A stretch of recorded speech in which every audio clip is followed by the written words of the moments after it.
What Japan really thinks about foreign workers and Japan first. A new survey just dropped, and the results are surprising. So, a big new nationwide survey from Yomiuri Shimbun and Waseda University just came out, and it shows a pretty major shift in how people in Japan are feeling about immigration, safety, and Japan's place in the world. Let's break down the most interesting parts. First up, more people are now saying Japan should not actively accept more foreign workers. This year, 59% said no.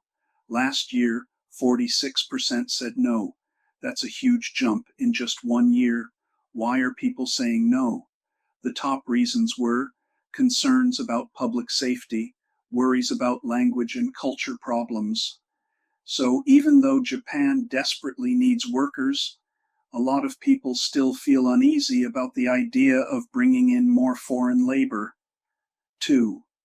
Older Japanese are more open to the idea. This part surprised me. You might think younger people would be more positive toward foreign workers. But no. Younger people were actually the most worried about safety and cultural conflict. Meanwhile, older respondents, especially people over 60, were more likely to say foreign workers are helpful because of the labor shortage. Very interesting generational gap here. 3. Japan first is now a mainstream opinion. The survey also asked whether Japan should prioritize its own national interests over international cooperation. 70% said yes. That's the highest number ever recorded for this question. It shows a clear trend. People want the government to focus on Japan's problems first before looking outward. 4. Younger people are surprisingly open to Trump-style nationalism. Here's another eye-opener.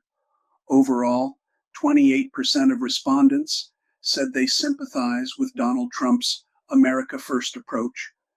But among people aged 18 to 39, it jumps to 54%. So younger Japanese are much more comfortable with the idea of a strong country-first political stance. That's not something we would have seen 10 or 15 years ago. Final take. This survey paints a picture of a Japan that is becoming more cautious, more protective, and more focused on its own stability. Immigration is still a sensitive topic. Worries about safety are going up, and Japan first thinking is becoming normal, especially among the younger generation.